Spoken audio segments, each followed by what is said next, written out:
You want to say hi? Hi. Say hi. Say hi. Hello, everyone. Hi. Okay, so this is the first time I'm ever saying this publicly. I'm a father. Say hi. Say hi, baby girl Imogene. Hi. Her name is Imogene. We've kept it secret for a long time, and now she's here to say hi. You're here to say hi. You gonna join me for this? Yeah? Don't scare her. Don't scare her. All right, are we excited for this? Are you excited for this? Okay, let's do this. I would like to welcome to the stage Emmanuel, who'll be interviewing me tonight. Come on, Emmanuel.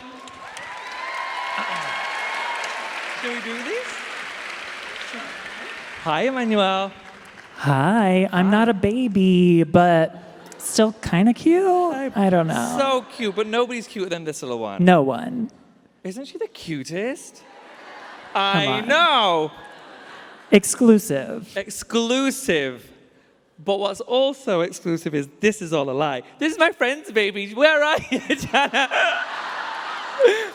She's my favorite little girl in the world, but it's not my baby. Y'all have been punked, Ashton Kutcher style. Yes, he just did that. And you posted it to Instagram. You shouldn't have. I want a baby so bad. I want a baby so bad. You want 6, but you're probably going to have 4. Okay, here's the thing. I truly do want 6. I legit want 6. Did you know that my husband's a former Mormon? They have a lot of babies. And so I really, really, really wanted 6. But he's insisting we can only have 4. However, if you know me from the show, you know I'm very convincing. And so we're going to get to 4. And then by the time we hit 4, I'm going to have another 2. He's not going to stop me. He can't stop me. Where's he going? He can't stop me. You've convinced people to wear crop tops, belts. Yes. You will convince your baby daddy to have the 6. world French tucking. He will be the father of my final 2 children. If not, I will find another man. Oh, woo! He might be here tonight, because this is one of the gayest places ever. Who got? That one. I think that one. Oh. We'll have a contest at the end of the show. All right, since this is a podcast, I have to read a little intro. So bear with me. Hello, and welcome to tonight's program with Inforum at the Commonwealth Club. I'm Emmanuel Hapsis, senior editor of KQED Pop and host of the Cooler Podcast, and I'm beyond thrilled to be joined by the charming fashion designer whose pompadour could probably be considered the 8th world wonder? I think so. It's Queer Eye style guru and New York Times bestseller. Hey, Tan France. Hi. Okay. Hi, everyone. Quick one. Like, legit, officially, as of 5 o'clock last night, I'm a New York Times bestseller, you guys. Word! I know. Number 10. Only 2 spots behind Michelle Obama. I'm on the same list as Michelle. I didn't think I'd be on the same list as her for anything. We're going to take her down, like all of No. us. No? We love her. No. The gays will come for you, bitch. Don't do that. No. We know Yeah, our place. don't come for me. I did read Becoming. It took me 3 months, but I still read it. Yeah. Yeah, the library was pissed. Okay, so before we continue, Yes. something important happened backstage. We realized that we have complementing good sides. So we Yes. didn't have to fight for a chair. Like, No. we're presenting it tonight, Yeah. Lady Gaga style from Yeah. Star is Born. Here's the thing, though. To be fair, we actually didn't have a discussion. I just said, "Oh, this is my good side." And even if you had said, "No, Tom, but I need to sit there," I would have taken, I would have ripped that hair out and no, this is my spot. Yeah. Nobody gets to be in this spot. I need it. You need it. It's my side. Mariah Carey does the same thing. Look how this just isn't my side. This is clearly my side. Same. Like, don't Instagram this. Yeah. Instagram this. No. This is like Tan France, and then who is that guy? I don't know. I've never seen him before. You know this guy. Watch Queer Eye Season 3. I stepped into my power, and you realize that the cameras only shoot me from this side. Boom. You send them your list of demands, your writer, and they make it happen. Do you know how famous people have writers like they'll ask for crazy shit? Mine is very simple. Shoot me from my right. That's it. So simple. That's all. All right, so we are like in the epicenter of like all that is good and gay in the universe. Yeah. Castro Theater. Yeah. And this is my first time here. It's your first time here? I've never been to the Castro before. Well, you came at the right time because it's Pride. You're gay. Oh, yeah. I'm gay. Happy Pride Month, everyone.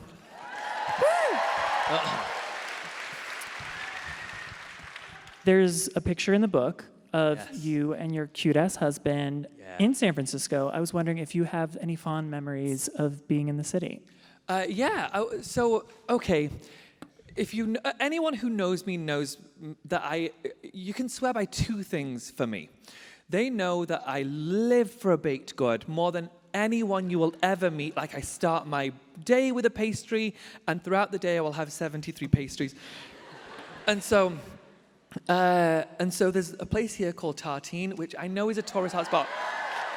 Obsessed. But then, have you guys been to Mr. Holmes' Bake Shop? Or Mr. Holmes' Bakehouse? That shit is epic. And don't be fooled. Don't go for I think it's called a croffin or something. The thing that they're known for. Don't go for that. Go for the pistachio croissant. So good. The other thing that people know me for is And I Told You So. I love And I Told You So more than anyone I read know. this. Yeah, you know this. What was your favorite, like I told you so, like you were like slam dunk on their face? Oh, actually, I did one yesterday. I do one almost every day. I'm a terrible friend to have because I without a doubt am that I Told You So guy. So I did one yesterday. My publishing house called me to let me know I made the list. And there was this guy who kind of runs the publishing house. And they all came. So what happens is, I stand up a lot. What happens is, when you are pitching a book, so I didn't plan on writing a book. Somebody asked me to write a book. And so you walk into this room, it's full of old white guys, and then a few, maybe some women, but mostly white guys who run the publishing world. And so I sat at this table, and these people were pitching to try and buy my book. So it was when it was in its infancy, I just had an idea, and they sit there and they try and pitch you. And there was this one guy who was lovely. His name's George. George, I'm sorry for telling you this, telling these guys this. Let's hope he doesn't hear this. Anyway, he was sat in the room, and these young women who love Queer Eye, they were like, this is the book we want to buy this year. Like, for sure, this is the book we buy. And he was like, well, I don't know. And I was like, sir, I get what your concerns are. I'm a homo, and you don't think that a homo can sell a book to this level. And then yesterday, when they called me to tell me that I'd done it, I was like, hey, is George in the room? They were like, no, he's not in the room. Hey, can you go get him real quick? Yeah, he's just next door. Hey, George, I've got to tell you something real quick. Bitch, I told you so. Right? Bitch, I told you so. The gays are here to stay. And in that voice of his, he was like, yeah, you were right. No, he just kind of scowled and walked away. So I'm waiting until I'm back in New York so I can say, like, in person. Ooh, And give him a gift at the same time. that was going to feel good. Yeah. Also, what feels good is like you are giving us like Steve Jobs tea, like giving us a TED Talk, standing up. I'm living for it. I'm inspired. I treat every one of these book appearances as if it's my personal TED Talk. So it's like sitting here, I'm like, I don't want to sit. I don't want to sit. Don't. I'm never going to get a chance to be on a stage. I just want to be on a stage and perform. You're a star, baby. My little gay heart. Okay, so you're a star now, and we're in San Francisco now, but 5,000 miles away and decades in the past. Yeah. We won't say how many. We're in, I'm not ashamed of my age. Neither am I. 36. boom, 36. 34. Hey. Screw you, bitch. Don't come for me. No, that's, okay, sorry. Sorry. That's So, something Jonathan Van Ness would say. yeah, And he's he been a is bad influence in my life. He is a vile, vile queen. We'll get to that later. Yeah, we will. But first, Yes. South Yorkshire, baby tan, used to have curls, used to be discovering who he was. I still have curls, yes. You just blow them I out. blow them into submission, yes. It takes 4 minutes. He has a YouTube tutorial if you want to learn. Subscribe to his channel. Yeah. Boom. Okay, yes. So what were you like as a kid? I was a really sweet kid. I truly was. I'm not just saying it. So okay, here's the thing. I'm going to start even further back. In utero. Yes. I was twirling. No, I want to tell you first why I know that you're meant to be asking me the questions, but I'm going to ask my own questions. I'm going to interview myself. No, I just want to I want to set the stage just so you understand why I'm saying what I'm saying today. So somebody asked me to write a book, and I was like, nah, I've got nothing to say.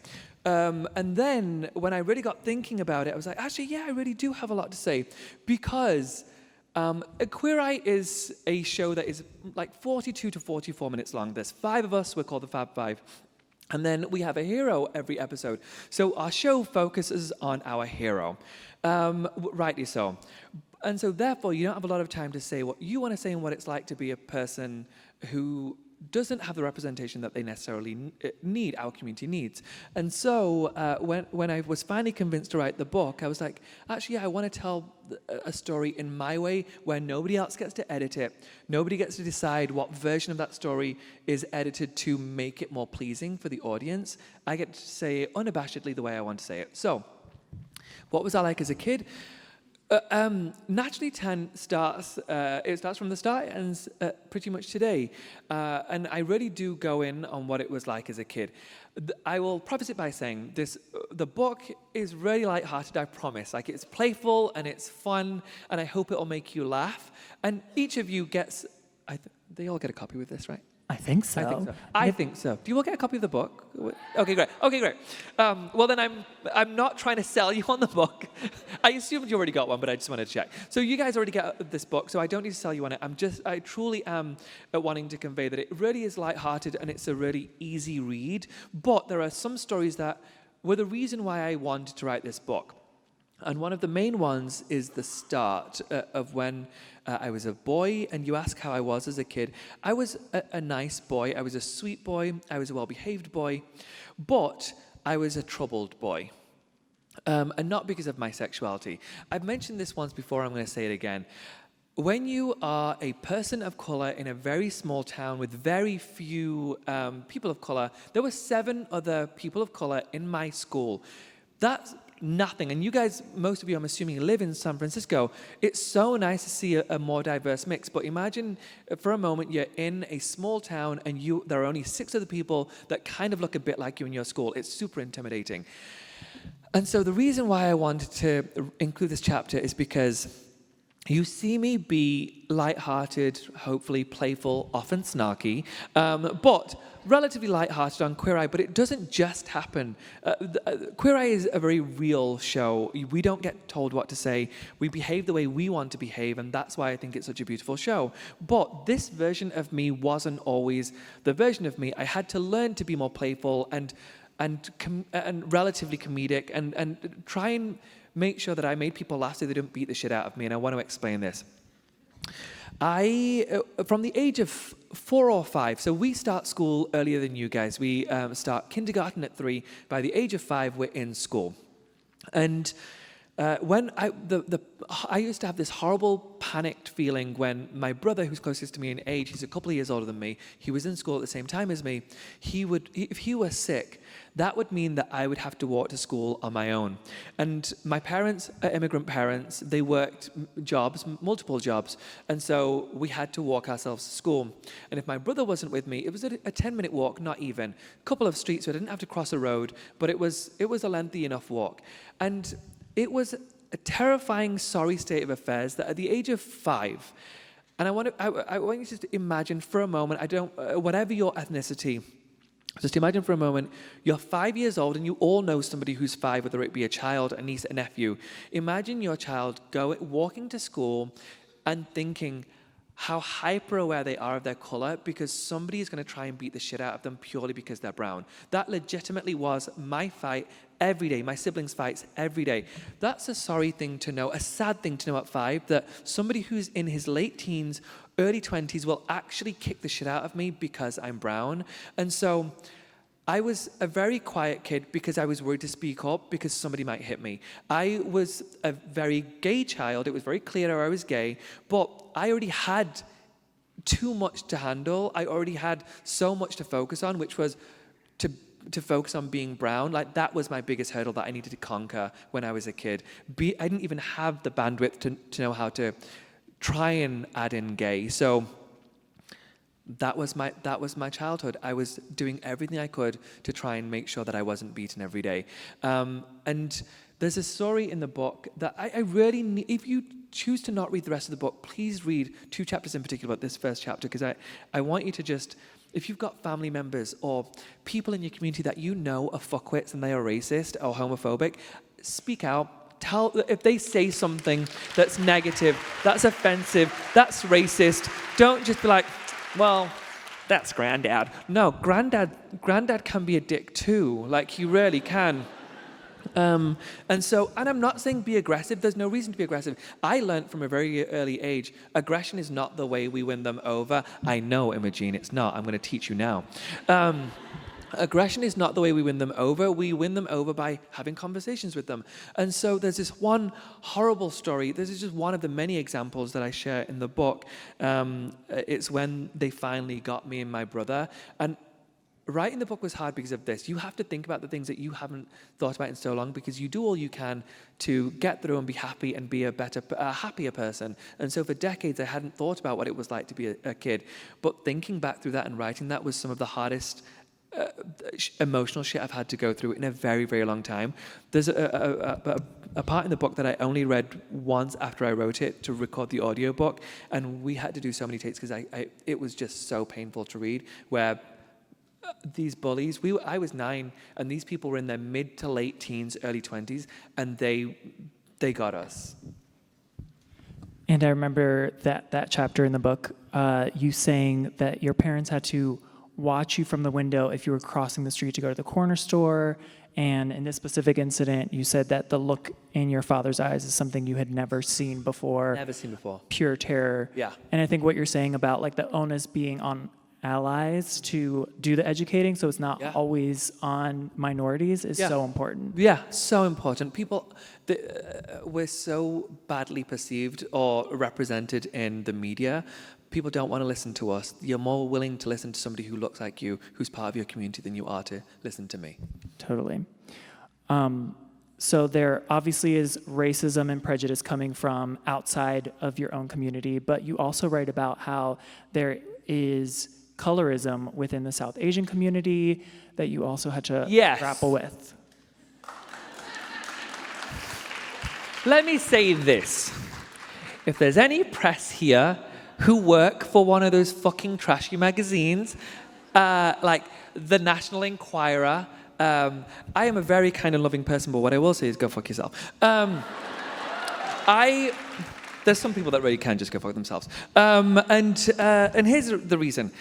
I wrote this book, and I'm so proud of this book, and there were so many stories in there where you really get to know who I am. And they latched onto this one thing because they know that it's going to make me look like a vile, vile person. And that headline was, Tan France bleaches his skin. No, I don't. I did as a kid, and they don't, only later on in these articles, at the very end, they explain why, but they get into it as if I've got a real problem with color. No, let me explain it, and I want you to read the book so you understand. When you are a person of color, color is a real issue. We don't just have people in the Caucasian community who aren't happy with the fact that we have a certain color. It's people in our own communities. Actually, I suffered just as much racism in my own community. Thank you, my dear. You understand it all too well. We have it in our own community, usually from our own family members who are so concerned that we are too dark. And the concern is that if you are fair-skinned, you will be more successful. You will get a great marriage. You will land a perfect partner. You will do all the things that come with being beautifully pale. And I was always aware of that. So at 10, I crumbled under the pressure, and that's sad. I'm 10, for goodness sake. The fact that a 10-year-old is even worried about the fact that he's got brown skin and that's seen as undesirable is a shocking reality. And so I found a cousin's bleach. I used it, and I used it for about a few days. It hurt so bad that I stopped using it. So, no, press. That's not what I do anymore. Don't stop making it sound like I do that anymore. There are reasons why, and I need you to understand, the reasons why people feel so much pressure in communities like mine. It's just the media puts so much pressure on us, our communities put so much pressure on us to be as pale and fair as possible, because white is right. No, that's not what I say, but that's what they say. That was a lot. It's a lot. I told you I'm a lot. I love it. We're going to make it real lighthearted. This is just the start. We're going to build. Totally. But to go a little bit... Oh, God, really? Go on, tell me. You're going to make me say even harsher stuff? Go. I was just going to say, like, we internalize these messages from society, whether you're a person of color and you have colorism, like, addling your brain, or whether you're a gay person and there's this whole mask for mask situation where to be desirable, you need to be masculine. Yeah. So my question to you is, when you knew you were gay, I feel like you didn't have an epiphany like a lot of us do. No, I didn't. You were just like, Always. I am this, and this is fly? That also honestly wasn't what I thought. I mean, I wish I was that sassy as a kid.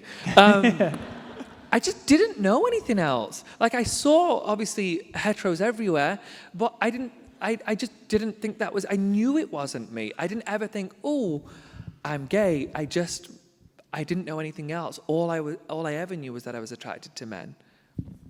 And when you're watching Bollywood films, you're like, I want to marry him too. Have any of you seen a Bollywood movie? I know they seem tacky as shit, but they're so much fun. And I legit used to think as a kid that I was going to be a Bollywood actor. And let me tell you why this was so delusional. Sorry, I belch a lot. You know how on Queer Eye they try and make me seem like I'm the classy one, but trash through and through. You'll see it throughout you're going to see this throughout this. Bollywood... So here's the reason why Bollywood was never going to work, but I tried to see it through so hard until I was like 16. I like to believe I was a smart kid, but clearly I was also delusional. And so Bollywood, you have to be able to dance, you have to be able to act, and you have to be able to read Hindi. I can do none of those things. None of those things. But I felt so strongly that I would be such a formidable talent for them that they would excuse all of those things and teach me my lines phonetically. I can't understand why that didn't happen. However, now that I'm in this industry, I'm thinking, who knows what could happen? Stranger shit has happened. Who knows? I'm picturing it now. Yeah. A Bollywood star is born, featuring you. You can do the nose tracing scene. Yeah. You can have the whole bit. Yeah. Can Henry Cavill be my guy, though? Sure. Those pecs. Bradley Cooper's fine, but Henry Cavill's my guy. Yeah, swap him in. Ooh, or Michael B. Jordan. Right? Yeah. Let's be real, Tan. You wanted to be Shawn Mendes. Don't lie to these people. I'm obsessed with Shawn Mendes. Okay. I told you guys. I know I'm old enough to be his fucking father. I know it's gross. But that bitch is so hot. Like, my God, bitch is so hot. And I've talked about it so much in the press that I'm almost positive that he's put a restraining order against me and I don't know it. Because I keep saying, well, maybe he's going to be at this award show that I'm at. And so he doesn't turn up, but I'm positive he's meant to be there, but he doesn't turn up because he knows fucking crazy's there. But I've made it very clear. Listen, I've got friends in the audience. Woo! I've got friends in the audience. I've got family in the audience. You know how much I love my husband, Rob. We'll get to that later. But I would, just for a minute, like say, hey, Rob, I need you to peace out whilst I take care of some business. Mormons are known to have multiple partners. So he No, should they understand. are not. That is a common misconception. Boom, educate us. Thank you so much. They are people called FLDS. They are very different from Mormons. Thank you so much. Educated, hashtag. Yeah. Just me. Everyone else knew that. Yeah, they knew. My bad. Yeah, not one person said, They were like, yeah, Duh. come on, Manuel. Yeah, I'll try to get it together. Yeah. To make you feel better about your Shawn Mendes obsession, I had a thing for Zayn. He's a bit young, Zayn's gorgeous. but let's take it even And more. he's 20, he's like 26, it's fine, it's totally legal. Okay. Someone who isn't legal and then I'm waiting to be legal. I'm not No, gonna you can't okay. say that. Let's skip Don't it. say that. Don't say that. Mm-mm. I mean, I want to hear it later, but don't say it when it's recorded. Maybe their last name is Beckham. I don't know. We won't get into it. Really? Which one? Not the 10-year-olds. Not that one. You are not doing our people well here. We need to stop. Go. It's going to be a clickbait article, but yeah. I'm taking away the negative attention and Yes. putting it on my head. Yes. It's fine. Yes. Well done. Thanks. Thanks. So back to being gay. Yeah. It always comes back to sounded that. pretty gay to me. Yeah. So, as gay people who receive these messages from either our family or the community about, oh, don't walk like that, or your wrist shouldn't be like that, or don't cross your legs, we start self-policing. And I know you talk about that in the book, that you went through that, but you've worked through it, it seems like. So, talk about that process of like getting from point A to point B and accepting who you are. When I was a kid, I used to try and hide all of my feminine traits because I was too busy trying to stay alive for being brown. I didn't need a double whammy, and so I used to cross my legs a lot. Actually, I used to double cross. I can't do it anymore. I'm too old for that shit. I used to double cross my legs.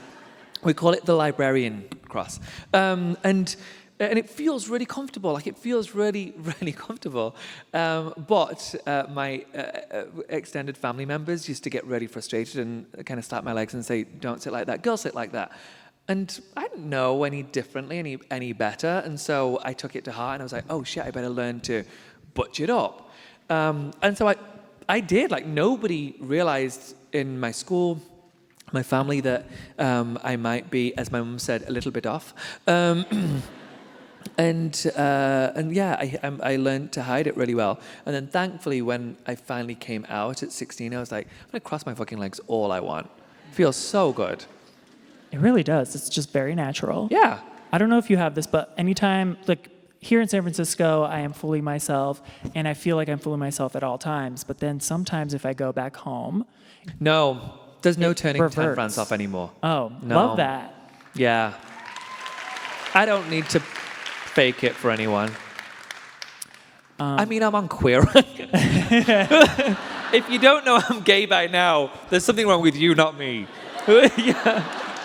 It's right there in the title. Yeah. So we can leave that like heavy stuff from your childhood in the past. Yes, I have. You managed to have some fun growing up. There's this hilarious anecdote you tell in the book about how you told your mom, "Hey girl, I'm gonna go to my friend's house for 5 days." Oh, got it. And Okay, yeah, got it, go got it, for got it. Okay, here's the thing. When you are living in a Muslim household, but you are living in England, you want to do the shit that local kids are doing, that Western kids are doing. And I was one of those kids. I was obsessed with like Melrose Place, 90210, like all that from the age of like 7 or 8, which is real fucked up for a kid. Like I wanted to be one of those hot mistresses on that show, like getting plowed by one of those hot dudes. Like that's wrong. At 7, that's wrong. But I knew myself so well. Family, I'm so sorry you have to hear this. And so, I was obsessed with America, and I always knew that America was going to be my home. And then, you want to do things that American kids are doing. So you're going to the mall, and you're going to Starbucks. And so I wanted to go to Starbucks. And so we didn't have a Starbucks in my hometown. And so I used to tell my family that I was going to PE, but who the fuck goes to PE? And so, what self-respecting gay goes to PE? And so I went to a mall in another town, and so I used to lie to them a lot just to be able to do the things that I desperately wanted to do. And there were little lies that wouldn't hurt them. It's just that they wouldn't understand. And so it got to the point where I was getting really good at it, like lying to them, and they thought I was so innocent. And bless them, my mom still does. Like she really does. She's gonna, at one point, she's coming to one of these in England, and she's gonna hear this shit, and she's gonna beat the shit out of me. And so, are there any kids in here? I swear a lot. Is there anybody under 15? Is there anybody under 15, 16? Great. Okay, great. So I can fucking fuck all I want. And so there was somebody in the audience a couple of days ago who was like 8. And I said the most disgusting thing on stage, and then the kid giggled, and I thought it was a woman. I was like, "Oh, thank you, ma'am. I'm glad you enjoyed it." And it was like an 8-year-old. I know. Anyway, so you learn to lie real early on when you're in a Muslim household. And so I was like, hey, Mom, I had, other than PE, which was school time, we weren't allowed to hang out outside of school. We went to school and then something called mosque, which is like our version of synagogue.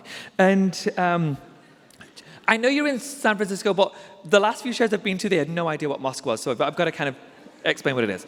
And so I live in Utah, like, that's just the way it is. Anyway, so I never used to go outside of school time, and so by the time I had reached 16, 17, I still had never gone outside of the house outside of school time. And so I said to my mom, you know me, you know how responsible I am, you know what a good boy I am. Can I just please have like 5 days? I'm going to go and stay with my friend across town. And she was like, oh, you know we don't do that. I know, Mom, I know. But I'm such a good boy. You know you can trust me. Okay, fine. 5 days only. Fine. It was my 17th birthday. Instead, this bitch went to New York and lived it up. Lived it up. I told her, look, again, so responsible, so mature. Don't worry, I won't need to call you every day. Like, that's ridiculous. I've never caused you problems before. I won't cause you problems again. So I'd convinced my moronic friends, 3 of them. I was like, come on, morons, we can do this. Like, I had never been to London, which was 2 hours away. Never been to London. But I knew how to use a train. I knew how to do things at the airport because we'd been to Pakistan before. Like, we kind of know how that works. And I took myself across the fucking globe. And I had the time of my life. And I lied so well that I continued to do it every 6 months for the next 5 years. My mom never found out. This is not like a self-help book or an advice book. This is like a cautionary tale, or how, if you really want to learn how to lie well to your family, that's what you'll get from this book. And loads of really good I told you so's. And if you want a tutorial on how to get into Jay-Z's club when you're underage. I've looked 40 since I was 12. I've never not been grey. I always had flecks of grey, always, like 4, 5, 6, 7. In that photo, which is in the book, there's a one from the side, and you can see I've got grey hair, like at 5. And so, I don't know what the fuck was going on. And so by the time I hit 17, I got into Jay-Z's Club 4040, no ID. I had the time of my life. Were they distracted by the Von Dutch that you were rocking? Sorry. You know, when I met you, I thought, oh, he's going to do me real dirty on stage. Hey, it was 1999. We all did it. You know when Paris Hilton was a thing? You remember that? And she wore Von Dutch a lot. And when you are in, like, my little world where you want to be stylish, you try out the new trends. And so I used to rock, like, full-on head-to-toe Von Dutch. Shut up, everyone. Sorry for being evil. I just love that detail, so I had to bring it. So I made it work. I French took that shit. I made it work. Exactly. I made it work. Layer on layer, Von Dutch, Von Dutch, Von Dutch. Tim's. Yeah. We got Tims. this. Yeah, I was all about the Tims. Of course. I thought I was Missy Elliott. I truly wanted to be Missy Elliott, so I was all about those Tims. You truly are super duper fly, so it makes sense. Yeah. So in a previous interview that you gave for some outlet that I'm not remembering right now, you mentioned that you don't feel like we as a society talk about positive gay relationships that are successful enough. Yeah. So there's a lot in here about your wonderful marriage. Yeah. And I would love for you to tell the story of how you first met, basically your first date with your husband, because it's equally about the romance and equally about like dragging Olive Garden. Yeah. Okay. It's my favorite chapter in the book. Okay, first of all, because you start to understand how my brain works. I'm going to preface this by saying my husband is the fucking best. Like, the fucking best. We've been together for about 11 and a half years. We've been married for 10 years. Like, angel sent down from heaven. Anyone who knows him, you just know he's the fucking best. But when we first started getting together, I wasn't meant to be dating. So here's the thing. Before I met Rob, I'd had a couple of really long-term relationships, and I'd had my heart broken. This dude broke up with me after quite some time together. My question for him is, where are you now, bitch? Where are you now? You broke my heart so bad. No, it's fine. We're still friends, and he's still single, so it's fine. It worked so good for him. Yeah, dating's hard, you guys. I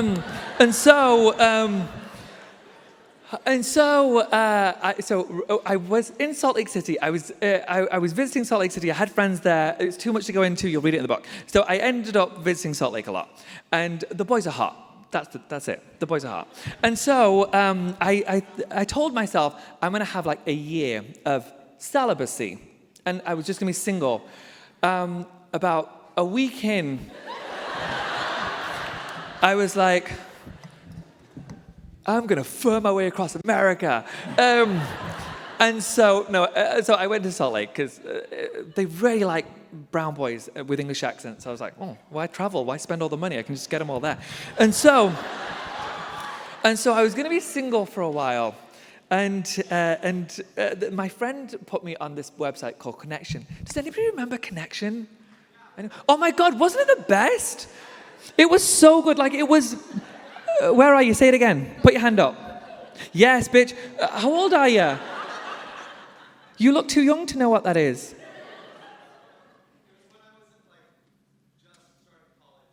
Good for you. Start early. Good for you. Start early. But Connection was like gay Facebook. You wouldn't ever send an inappropriate picture. Like, it was actually a really sweet site. And so somebody put me on this website, and my husband, he's actually the original France. His name's Rob France. I took his name.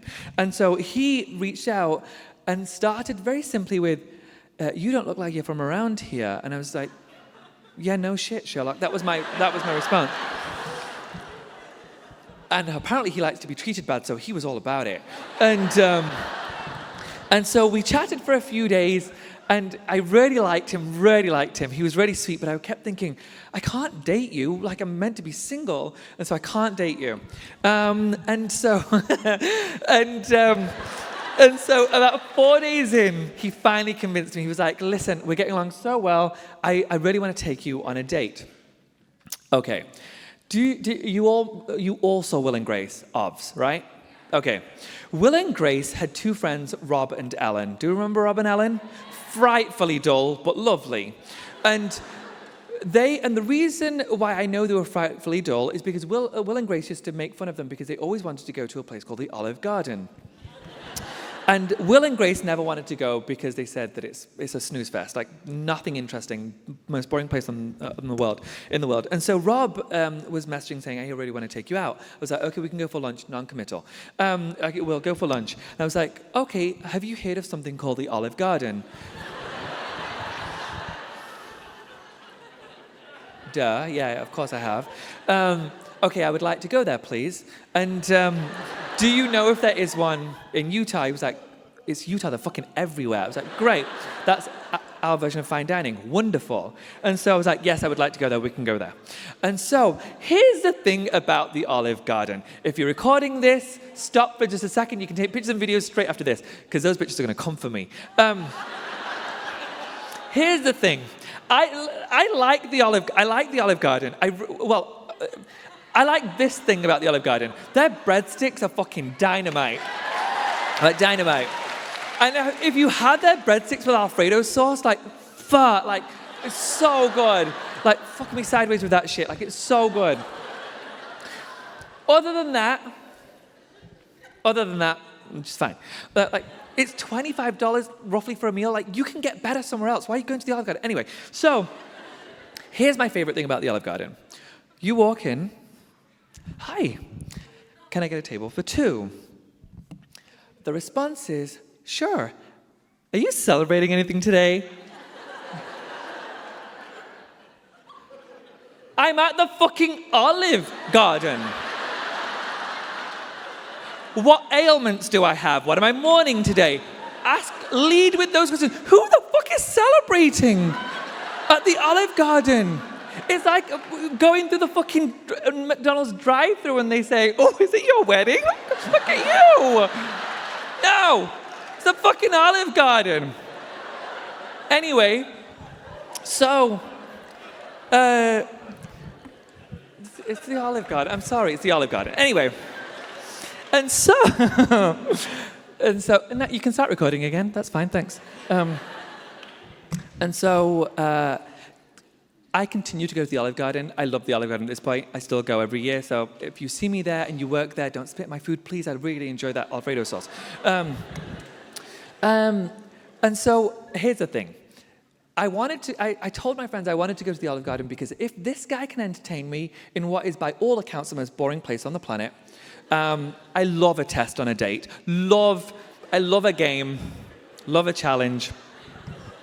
And so if you can impress me enough to entertain me at the Olive Garden, maybe you're a keeper. Anyway, that bitch entertained me so hard. And so it went so well, we then went on to the second part of the date, which was not meant to happen. We went to see a movie, Bride Wars. It was the only thing that was on. It wasn't planned. We were like, let's go, we'll watch whatever is on, Bride Wars. And then we went up for a coffee, then went to hang out, and then finally we were like, okay, we better end the date. Anyway, liked him so much. Then he scared the shit out of me 4 days later. I was about to leave. He came to say goodbye and he cried and he told me he loved me. And I was like, holy shit. You're definitely newly gay. Yeah. He had no idea how this world worked. Anyway, I was like, okay, I'm not going to see him again. But he convinced me to see him again. And the rest is history. He's the best person on the planet. I love him so much. So yes, going back. I told you I lose my train of thought a lot. I love you so much. I just want to listen to you talk at all times. No matter what else happens tonight, I think the headline for me is going to be I was fucked sideways by a breadstick in Alfredo sauce. I said, fuck me sideways. There it is. Breadsticks Alfredo That's sauce. the quote. Print it. Put it on the cover of New York Times tomorrow. I know I think I'm meant to be like a classier bitch now that I've made it onto this list. I can't. It's so hard. Live your truth. Yeah. Maybe I'm going to be the one that changes the game for that list. Right? Yeah.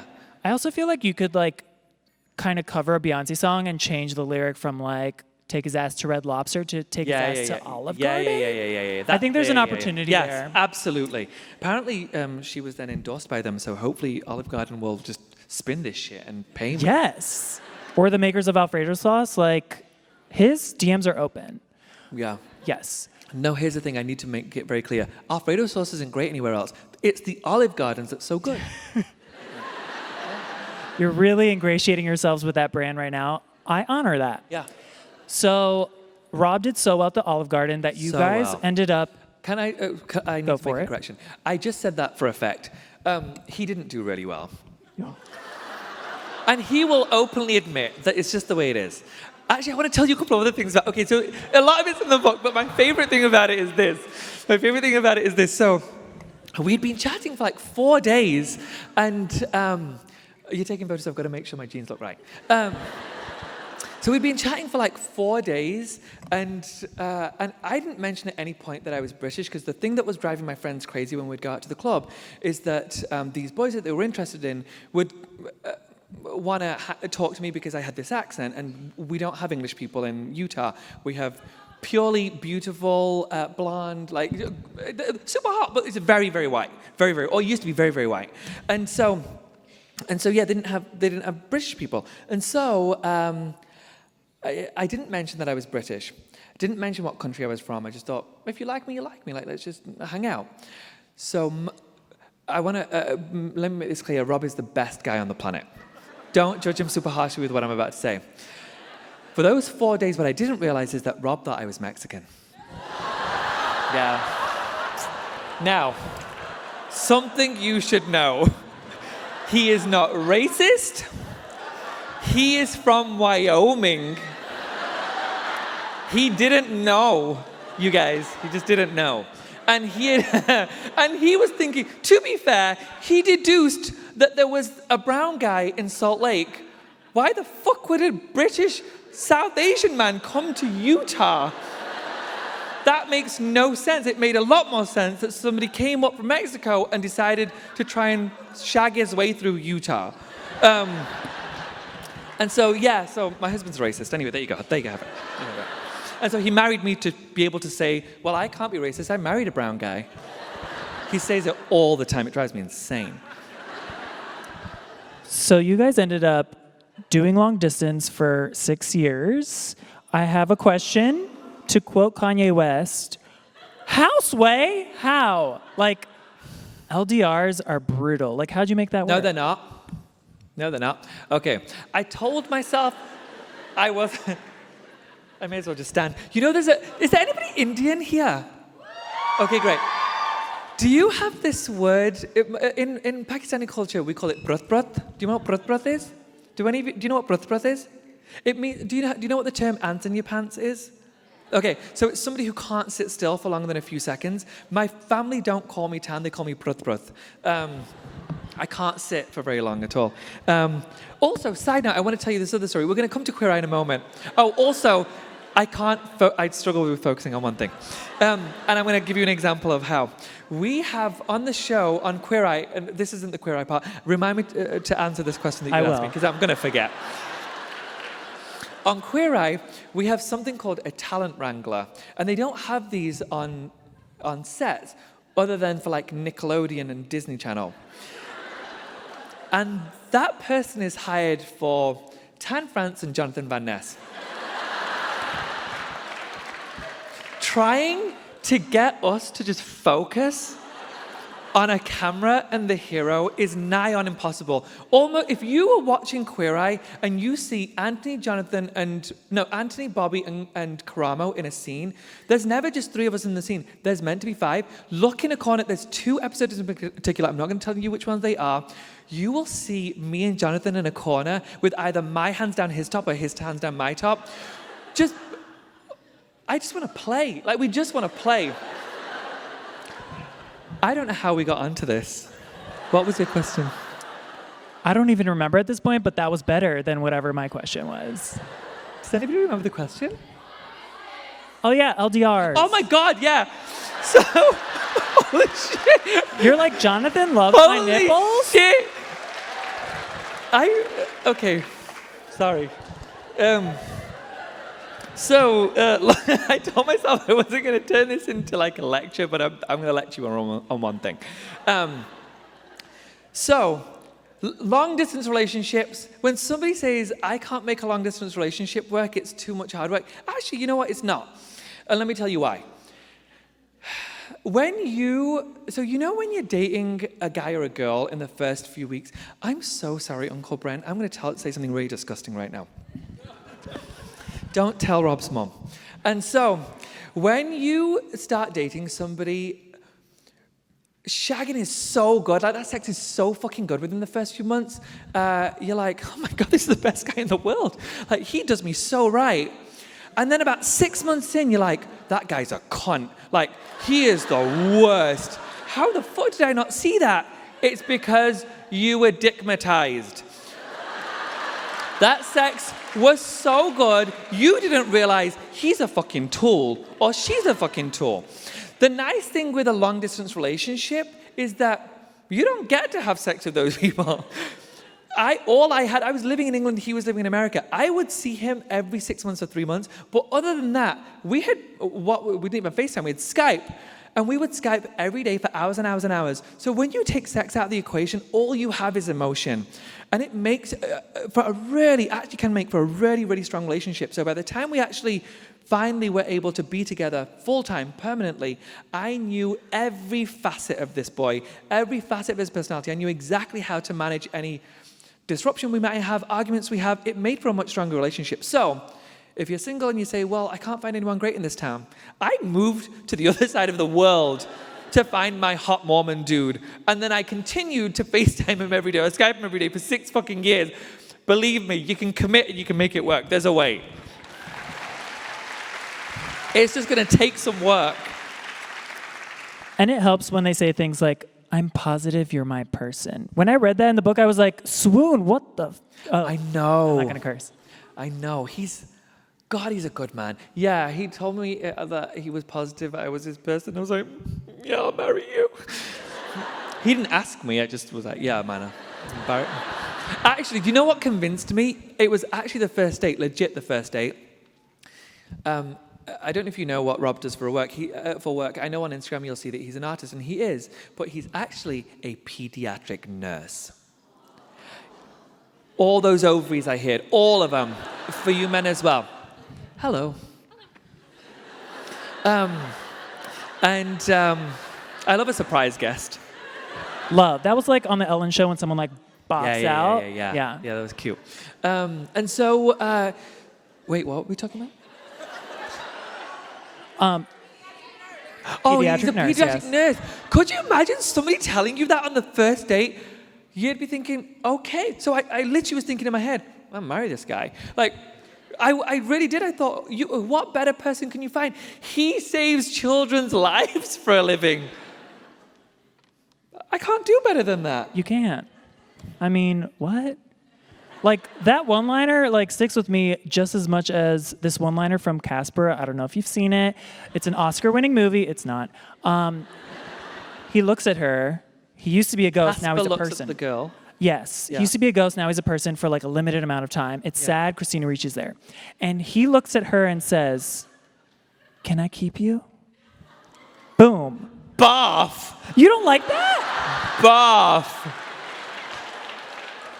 No. You don't like to be... That's too much cheese for me, and I love a hefty cheese board, but that's way too much cheese for me.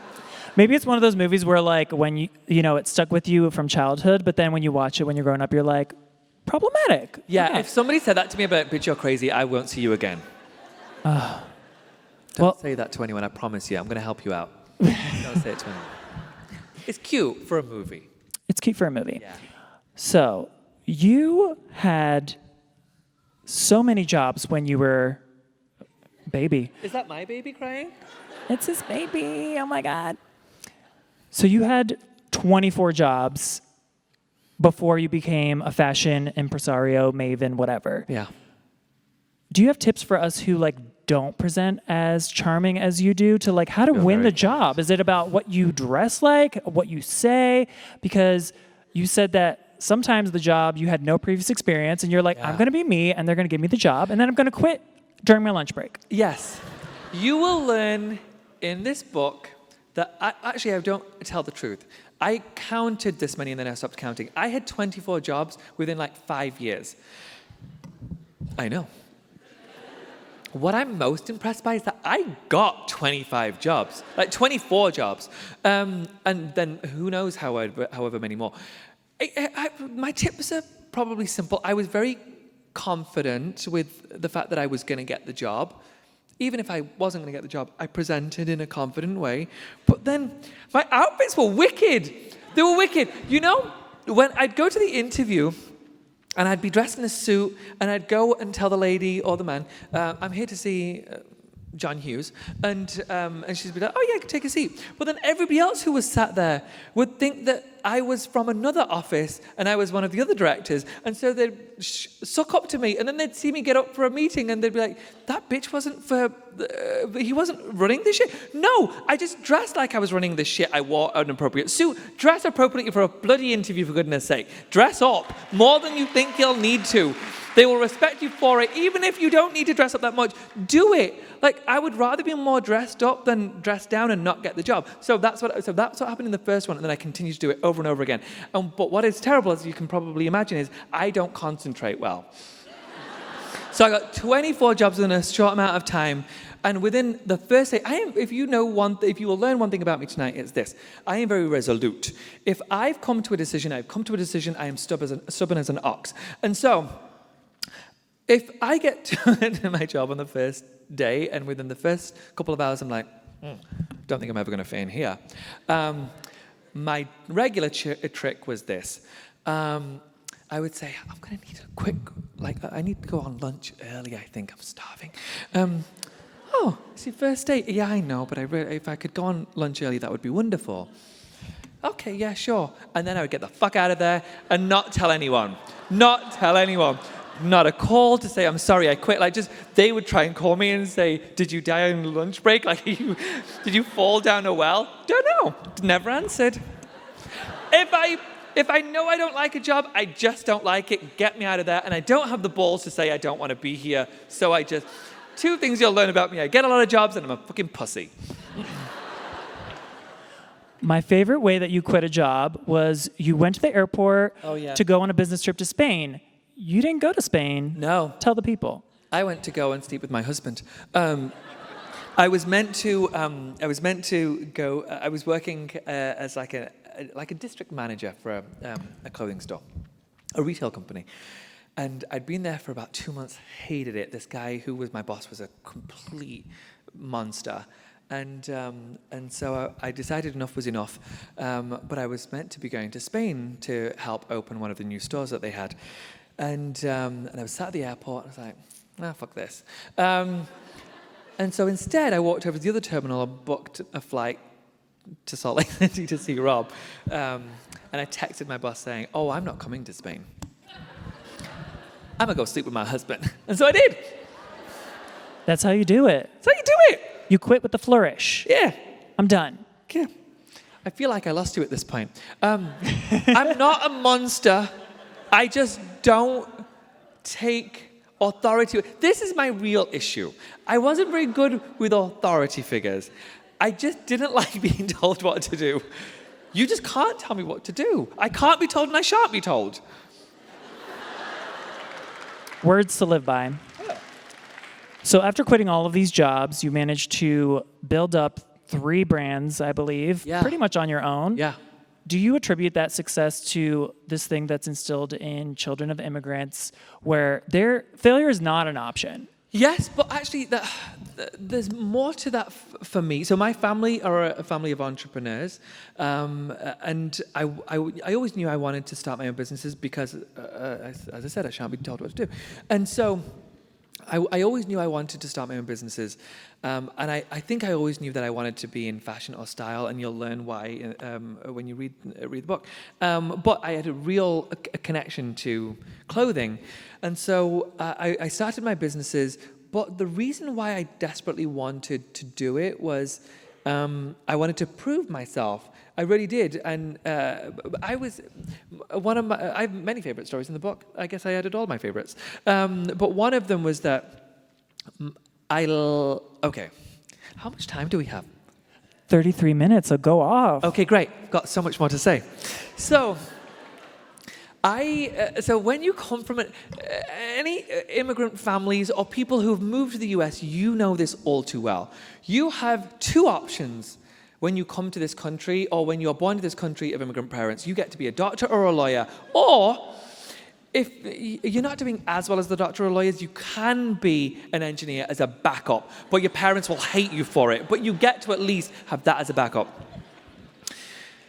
I was meant to be a psychologist. One of my siblings is, and so I was too weak to tell my mom. My dad passed away when I was younger, so it was just my mom. I was too weak to tell her that I don't want to do this. Like, I'm not super academic. I don't enjoy it. I want to be in fashion. And so this will tie back to the quitting story. I signed up for psychology. I went and started going to college, started my first year, and I was like, holy fuck, this is boring as fuck. And anyone who does psychology, wonderful for you. Like, congratulations, I hope you love it. But for me, I need, as you can tell, I need like real stimulation. I need to be able to do what the fuck I want. And so I quit. And then I signed up for fashion college instead and didn't tell my family. And then I continued to pursue fashion. I didn't quit that. And then on my graduation, I was like, hey, Mom, you coming to my graduation? Yeah, sure. You want to come ride with me? Yeah, sure. And then as we started to drive, we got closer to the college. I was like, oh, tricked you, bitch. I'm not going to be a psychologist. No. I'm going to be fucking fabulous. I'm graduating on a fashion degree today. And it was really sweet. She just very quickly was a poof. And I was driving, so it was shocking. And then I thought, oh, that's it. And poof, poof, a couple more. Legit slapped the shit out of me. But then, again, it's not a self-help book. And then again, so what I did was this. The rest of my family was driving separately. They were really, really fucking angry, like really angry. It was as if I'd gotten a girl pregnant. Like that would have been as bad as what I was telling them. Like, you're not going to be a doctor or a lawyer? No, I'm really not. And so I promised her this. I was like, listen, you know me. I'm your most responsible child. So responsible. Because she still didn't know about New York, so it's fine. I don't know where she thought I was getting all my Timberlands from. Anyway, and so I said, listen, here's the thing. And this is actually true. And very seriously, I was like, you know that I am actually very responsible. I had jobs before then. I saved up my money. I did work at school. I got good grades. I was like, I've never let you down. And so I promise, if you let me do something that is so against what boys in my culture do, I promise you I will be your most successful child. And that wasn't an arrogant comment. The reason why I said that was this. If you are going against the grain in an immigrant family, you really have to prove yourself. Otherwise, you fuck it up for everyone else. Like, could you imagine if I fucked that up so royally and I ended up on the poverty line? I would forever be the butt of the joke. Like, you can't pull a Tan France. Like, that... So no, you can't do this other thing that you want to do. You don't get to be a creative person. So it put so much pressure on me. And so I was so driven to make sure that no matter what, I did it, and I did it well enough to make her proud. And yeah, thankfully I did. I created 3 businesses. They did really well. And then at 33, I was selling my businesses and I was going to retire. And I actually retired. And I was going to have thank you very much. Thank you so much. And what I was going to do was I was going to have children, not somebody else's children. I was actually going to have my own. And instead, 5 days later, Netflix called and said, "Do you want to be on a show?" And my answer was no. And then your husband was like, "You're going to say yes to that, Yeah. actually? You've Yeah. always been complaining that you don't have gay friends. This is how you're going to make them on this gay-ass show." Yeah. That really was it. I was in Vegas. I was on vacation. We had given up. I'd given up on work, and I was going to just chill. In Vegas with Rob, got a call from a guy, and he was like, "Netflix wants to audition you for this show called Queer Eye." And I was like, "No, thank you. I'm retiring. I'm retired. I'm done." And he was like, "That's ridiculous. What are you going to do with hopefully your next 50 years?" And I was like, "Be at home and watch Netflix." And stare at my accomplishment with my husband thinking, "I can't believe you fucking married me. I can't believe I convinced you and lied to you enough that you would consider marrying me."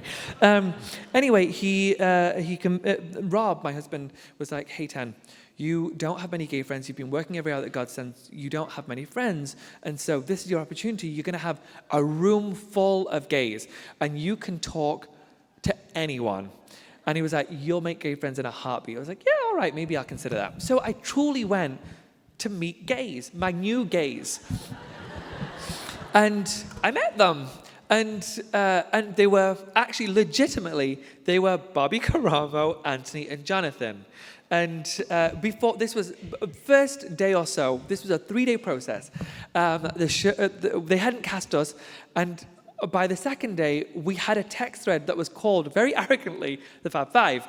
We thought, no, but legitimately, we thought, even if we don't get the job, like, I know I'm going to be friends with these idiots. Like, these are my kind of idiots. And then we all leave LA. Sorry, the audition was in LA. We all leave LA.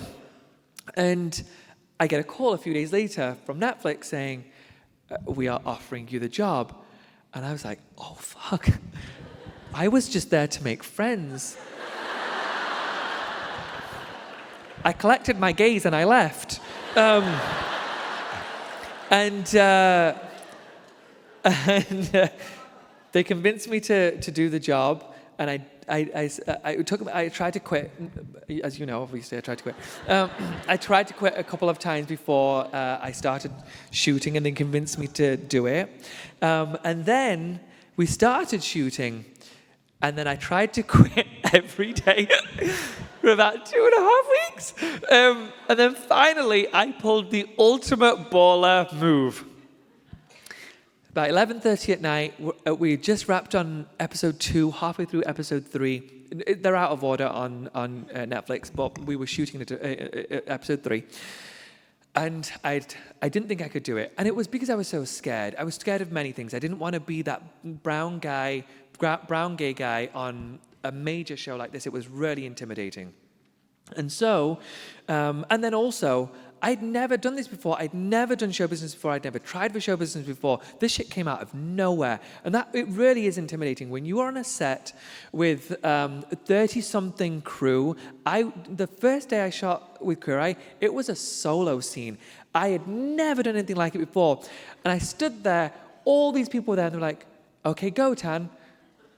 The fuck do you do? Like, how do you pretend like you're okay with this? Like, you don't see all these cameras, and just remember to be yourself. Okay, how does a fucking human stand? Like when, anyway.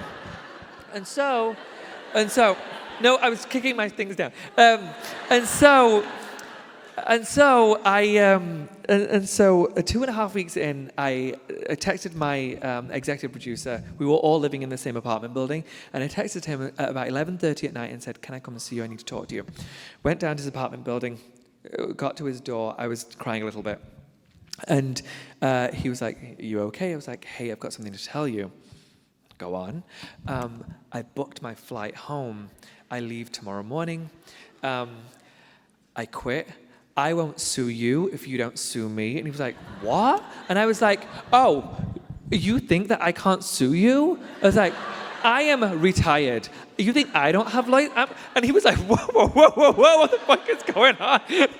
And I was like, oh shit, wait, what? And he was like, okay, let me tell you why you should calm down. Like, please don't go.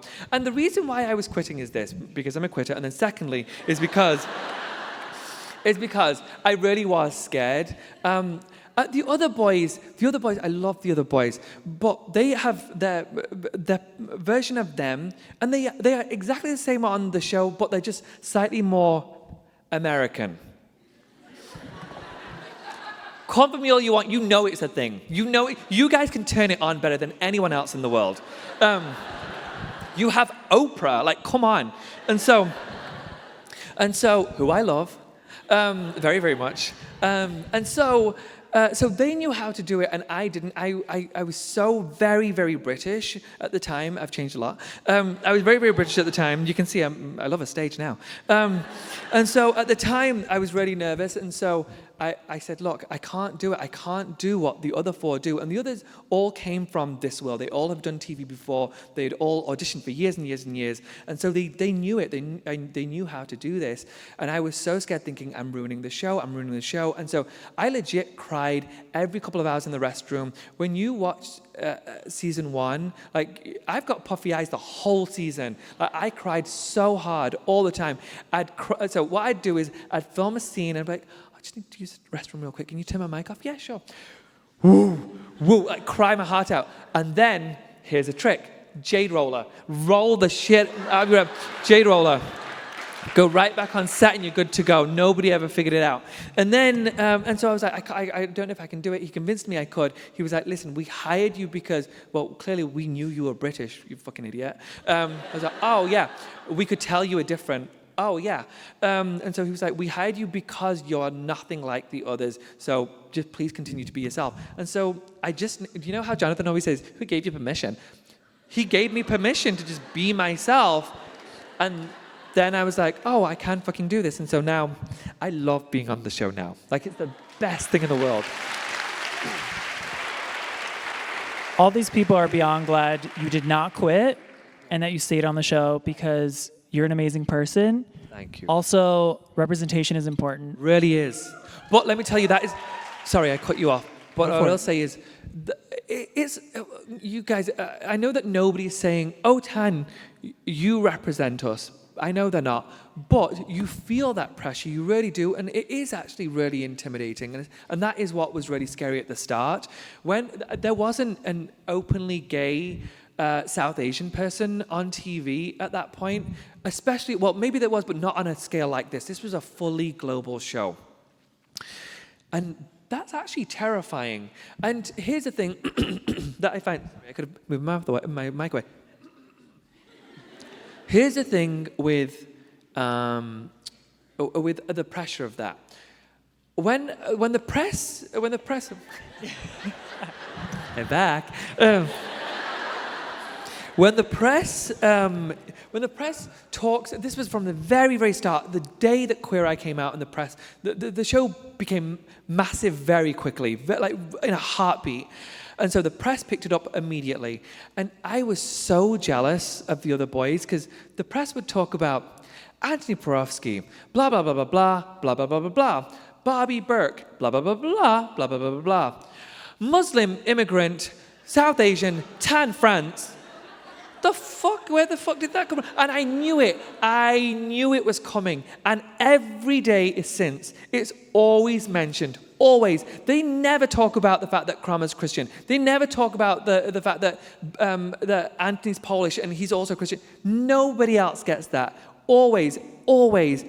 South Asian Muslim Tan France.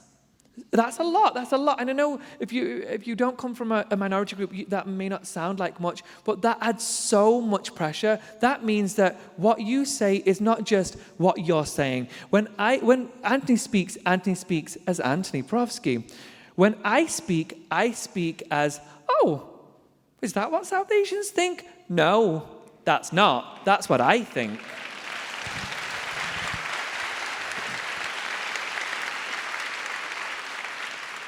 I imagine there's some like activist burnout from being on the press circuit and being kind of tokenized in that way and just being like, oh, speak for this whole demographic. Yeah. And like you're saying, they get to be themselves and you Yeah. have to represent this huge group of people. Yeah.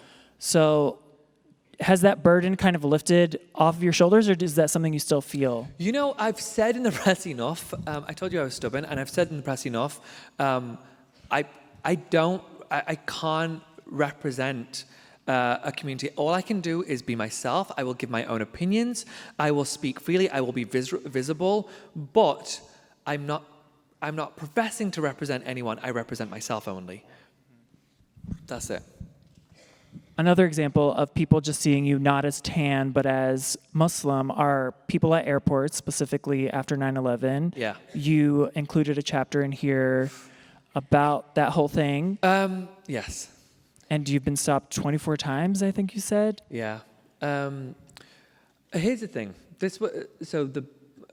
So much of the book was relatively simple to write because a lot of it, as I said, is really lighthearted. The way a book works when you are asked to write a book, you are given a deadline, a very, very hard deadline.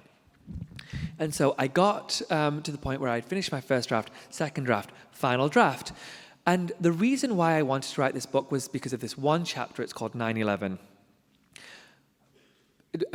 Just listen to me before anyone heckles or says anything rough. Just let me finish my sentence, please, or this part first before you jump down my throat. When I wanted to write this book because of this one chapter, but then when it came to writing the book, I was too scared to write this chapter. I was too scared to include this chapter. And then the book closed. And every day, every night, I struggled to sleep for a couple of weeks thinking, you're a fucking phony. Like, you didn't include the one thing that you should have included because you have a platform like no one else in this community, and you should be using it. But I was too scared to use it. And so a couple of weeks after the book closed, I called my publishers in panic saying, I need to add one more chapter. And they were like, it closed. Like, it's too late. It's going to the press. Like, the press already had their versions of it. You only had, actually, you may have got, did you get the original copy without the chapter? I had the original, and then I had to get this one 2 days ago. Okay, for Yes. this chapter. Okay, yeah, because it didn't include it because it was too late and I was too scared. And here's the reason why I was scared.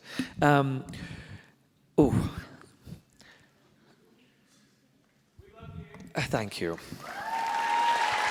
Thanks. Thank you so much. Here's the thing.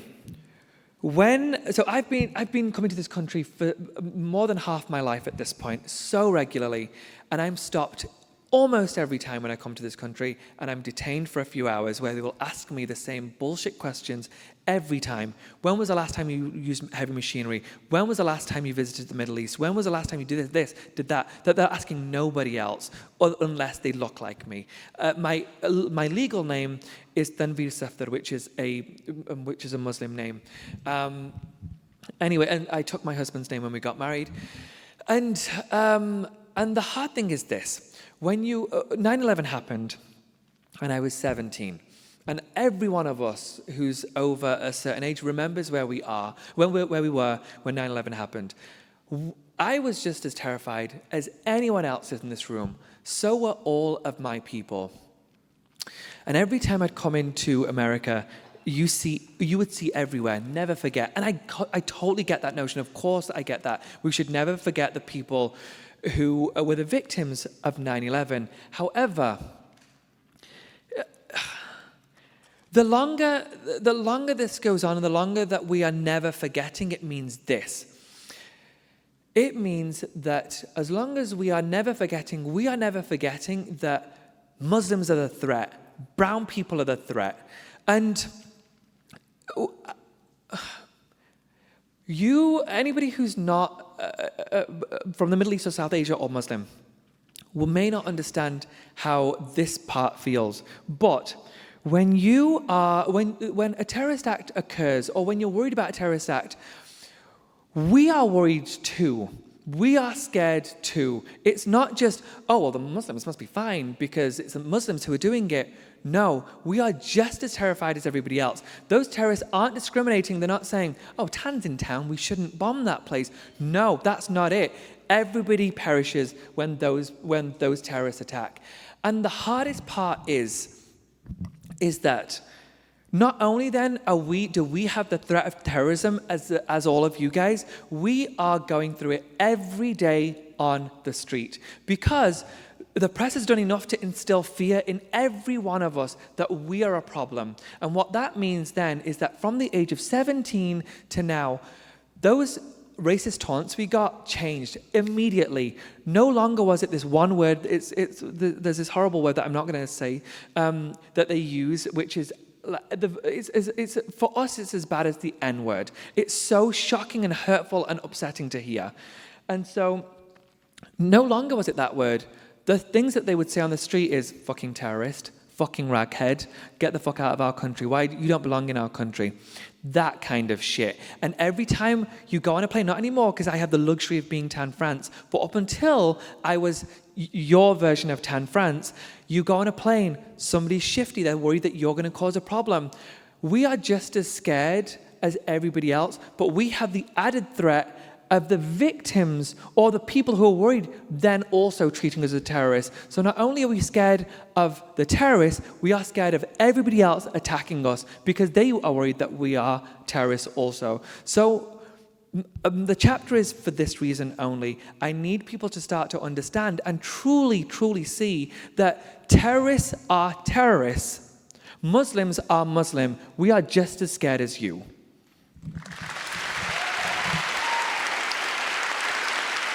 And we have the added pressure of having to deal with that threat literally every day.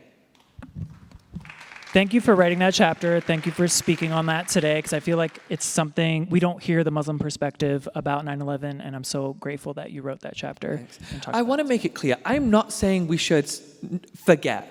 Please understand, I'm not saying we should forget. I'm just saying that the longer that is everywhere, the longer that we see, if you see something, say something, the longer we are going to be treated as terrorists. So we got real deep. Let's get real shallow. Yes, please. I have lightning round questions, then we're going to get to the audience questions. We have 11 minutes left. We're going to do this. I can't do that. We'll try, and then, I'll fail. Great. Yeah, there is no failure. Great. Okay, so first lightning round question. Are these audience questions? Not yet. Okay. This is something that I just want to put on you. It's Go. kind of going to be an albatross because it's going to be hard. Go. But I think you're up for the challenge. Go. So, growing up, certain millennials with taste played the Spice Girls with their friends, Yeah. and you had to assign people to each Yes. thing. So, Fab Five, who's who? Go. Bobby's Baby. Jonathan's Scary Spice. Karamo is Sporty Spice because he loves a tracksuit. He lives in a tracksuit. Who does that leave us? I'm Posh. Obviously. Who's the other one? Anthony's Ginger? Yeah. Auntie's Ginger. That makes complete sense. Auntie's Ginger. Boom. Yeah. You killed that. Yeah. I love you. So easy. This one might not be so easy. Okay. I know you watch The Crown. I know. I'm obsessed with The Crown. Right? It's a thing. You're in tune with the royals. I've been reading that William maybe cheated, allegedly. Is this hot news, hot take? I know. I've heard this. Do you have any opinions about... Okay, so this is the thing. The conspiracy theory is, he cheated on Kate, and now the media is writing bad stories about Meghan to take the heat off of him. I don't know. I have opinions, but I told you I won't share my public people opinions on stage, so I will tell you afterwards what my thoughts are. Of course I have an opinion, for fuck's sake. I have an opinion about everything. I'll tell you later. In Forum After Dark. Yes, please. It's just us two. Yes. Now. Okay, NSYNC or Backstreet Boys? NSYNC. All the way. How was Backstreet Boys? Okay, I like Backstreet Boys. But compared to NSYNC, NSYNC was the shit. They're both great. I do want it that way, but I also want you back. So, like, whatever. I'll just have it all. First concert ever. My first concert ever, I didn't know who it was. My friends took me. It was in Salt Lake City. And it was the Indigo Girls. They didn't make it to the UK, but my friends were going to a concert and they're like, do you want to go? Well, we're going to have a picnic. I was like, yeah, sure. I had no idea who these ladies were, but they were fantastic. You really are gay. Yeah. Wow. Okay, this is controversial. It's been for decades. Yeah. The door of the Titanic. Could Jack have fit on it or not? She was such a selfish bitch. If that were me, I would say, Rob, just fucking lay on top of me, you dickhead. Like, who cares if there's no more space? Lay on me and then we'll... The fuck is wrong with her? Alternate ending. Maybe it'll be on like some DVD in like 20 years or something. Yeah. Okay, so let's take some audience questions because I've asked enough nosy ones. Okay, so doesn't say a name, but it says, over the past few years, we have started to see more South Asian representation in the media. Mindy Kaling, Hassan Minaj, Love them all. Priyanka Chopra, and you, Hart. What can we do to continue to increase that visibility? How do we avoid becoming the token brown person or a stereotype? Okay, I love this question. Who asked this question? Just give me a hoop. Yay, hi, sweetheart. Okay, I love this question. Let me say this first. What is so nice about being in a minority group in show business is that they're all so supportive. I love every one of them. We are all very sweet with each other. If something's going down, like we all are very nice to each other, and we try and build each other up, which is beautiful. We don't have as much representation as we need, but what I like that most of us do is I do some scripted work now also, and we do this lovely thing now where we call each other out if we do something embarrassing. But by that I mean you will never see me play the part of a terrorist or a taxi driver or the waiter. Like, we do other shit too. There's other jobs we do. And so I think that's a step in the right direction is maybe all of this. I know that a lot of people feel underrepresented and they feel like they're not getting enough jobs, so they'll take whatever job they get on a show. That's not the way we do this. We can be doctors and lawyers and all those things, and also fashion designers if we choose to be fabulous. Hit me with it. Next audience question. Did they give a name? No. Rude. I'm going to call you out anyway. What advice would you give to parents whose children are bullied for their perceived sexual orientation or race? Oi. It's too hard of a question. It's too hard of a question, and it's too long of an answer to be able to express in this nugget. But all I can say is, I think every one of us has struggled with that at some point. Who's from a minority group. Just provide a home for them where you can where they will actually talk to you about it. Ask them questions regularly about what's going on in school. Provide a safe space for them to talk about anything, especially if they are a child who's within the LGBTQ community.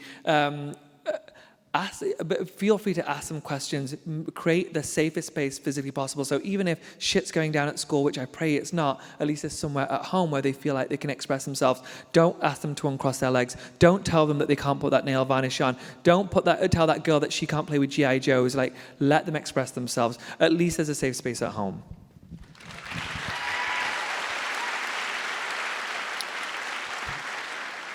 Beautifully said. Last audience question. Who is someone that you hope to meet one day and why? No, I can't give one. It's Adele. No, it's not just Adele. Okay, so when I got into this, we got Queer Eye, I had like a longer list because I also had Adele. She was at the very top, but I had a longer list because I thought I honestly thought that the show was going to go nowhere. I thought a few girls would watch and a few gays would watch, and that's it. And so I was like, well, if ever I get to meet these few, then I've really made it. Which is really sweet. I love that. I started writing a journal, and it was such a sweet idea because honestly, all of us boys, we didn't think it was going to become what it became. And thankfully, we're blessed to have this incredible reaction, and also from the showbiz community. And so I've met so many people that were on my list, and they're just so lovely to us. But I have like a hit list that were always at my top, and they're still at the top. And I'm so close. Like, I'm so close. It's not Shawn Mendes. Far, but he's not Shawn Mendes. Adele's at my top because she's a fucking amazing, incredible. Like, she's the best. Like, she's the best. Of course, she should be at the top of everyone's list, in my opinion. She's just like real. Beyonce, duh. Okay, I'm going to tell you a quick Beyonce story. So we were at the GLAAD Awards recently. We were being honored with an award, the Fab Five, and Beyonce was performing. And so I went extra as fuck. Like, just look at my outfit that day. Like, I went so hard thinking, she is going to fucking see me. And when she sees me, she's going to say, Tan, is that couture? Yes. But it was Jonathan's fucking birthday.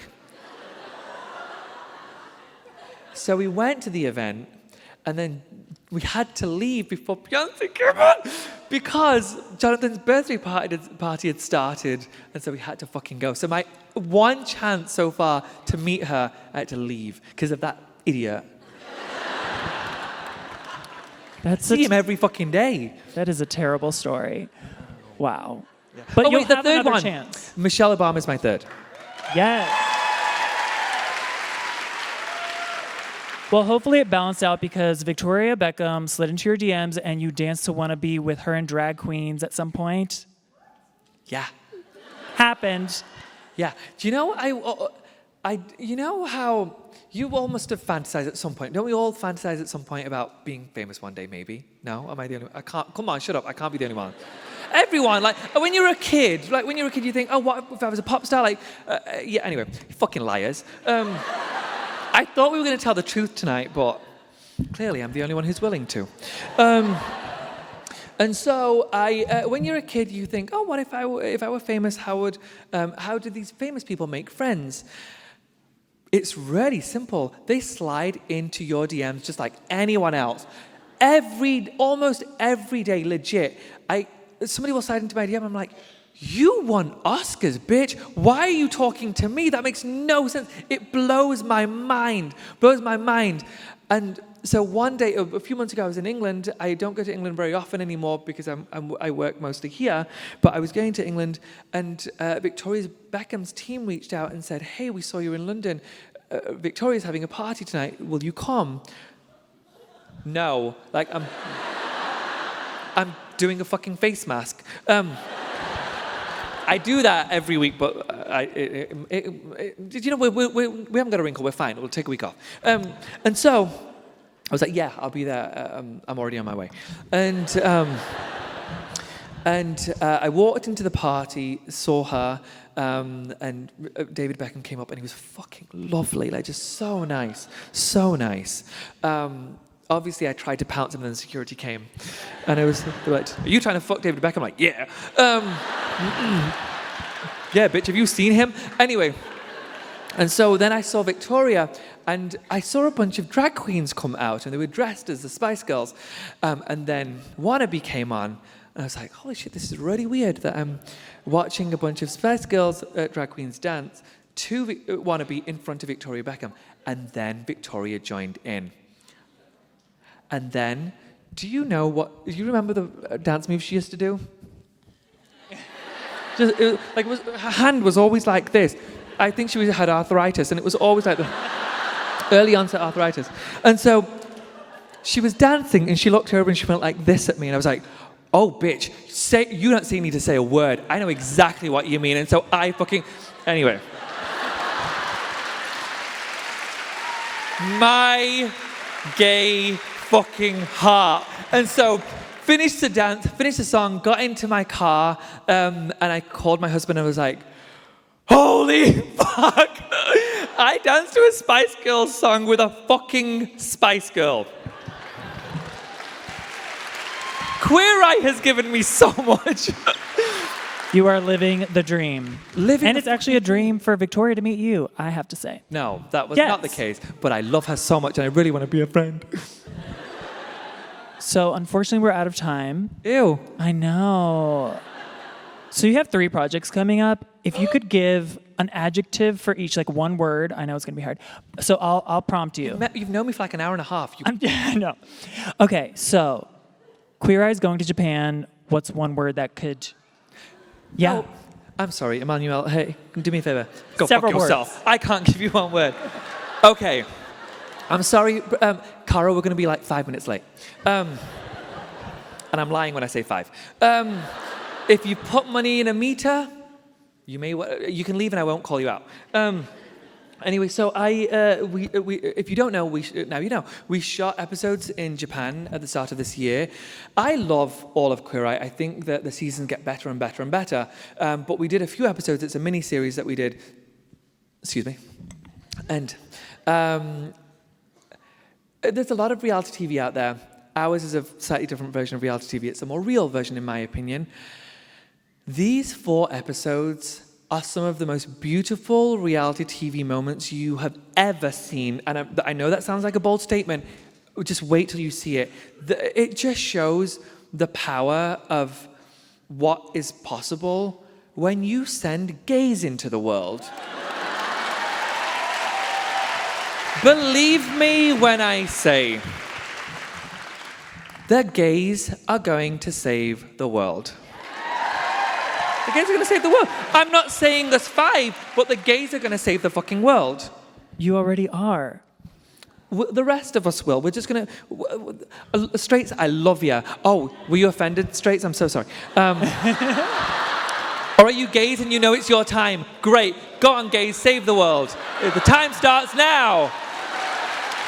Oh, there's no time like the present. Look at that. God, am I their leader? I can say the gays are going to save the world and they leave and to get started? Yeah. Fuck me, that's power. What could I do with this power? Here we go. Yeah. You're also going to be in a Charlie's Angels reboot with Kristen Stewart and other people? No. Thank you for that. You made it seem very grand. I have a walk-on. It counts. I have a walk-on part of Charlie's Angels. They flew you out to like some other country. Istanbul. Yeah, Istanbul. Boom. So it counts. Yeah. I take something from one person to another. I might not even make it, who knows? But I do wink at the camera, so they probably will cut that. You also are going to be co-hosting a competitive series for Netflix with Alexa Chung. Yes. Called Okay. Next in Fashion. I am so excited about this. Okay, so I'm not meant to say this. I've very, very clearly been told by Netflix, do not articulate it this way. But I don't know how else to articulate it. So until they send me clear messaging on what I can say, I'm going to say this.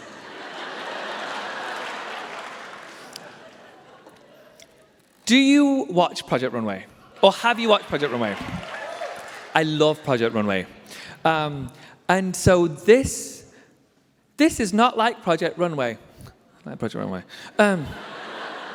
It's a competition show. It's a global fashion competition show. So it's a little different, where we take designers from all over the world, and they are actually working ateliers in fashion houses. So the work they produce is like you have never seen on a competition show before.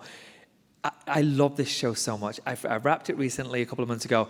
It's fucking epic. It is fucking epic. I don't cry a lot, other than the first few weeks of Queer Eye. I don't cry a lot. I cried so many times watching these creations walk down the runway. If you like Project Runway, you are gonna fucking love this. Love it. It's incredible. And do any of you watch the Great British Baking Show? Do you know what that is? Okay. The thing I love about Next, so the show's called Next in Fashion, and I'm obsessed with the Great British Baking Show. And legit, I promise you, I'm not just making this shit up. It's kind of got a vibe of the Great British Baking Show. It's very sweet because, so it's made by a British company and it has 2 British hosts. So our competition shows are a little different from American competition shows. Like our shows are like, oh my gosh, can I help you? And then on an American show, it's like, I'm gonna fucking take you down, bitch. And so it's got like more of the British, like, just let me help you, and it's beautiful. It's beautiful.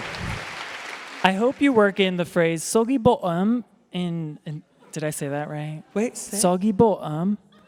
Great British Bake Off, they say soggy bottom. Oh my God, I didn't know what you were saying. My accent's so bad. I thought you were doing Japanese. I was like, oh my gosh, why would I? They're like, no, we're not doing that. Yeah, soggy bottom. Soggy bottom. I was the only soggy bottom on that show. Ooh, That's actually a lie. That's not true at all. You saw the eyebrow raise. We know what that means. Okay, so it's in forum tradition to ask all of our speakers this final question. Go. What is your 60-second idea to change the world? No pressure. I already told you. I don't need 60 seconds. Send the gays out to represent country and we'll save the fucking world. Let's go! Thank you all for being here. Wait, let me add to that. Wait. I need to add to that. Send out anyone within the LGBTQ community and also start treating us like equals, and then we'll save the world. Maybe treat us with respect first. Yes. And that's it, folks. Thank you so much, Tan. Thank you so much. Thank you so much. I really appreciate you being here. Thank you.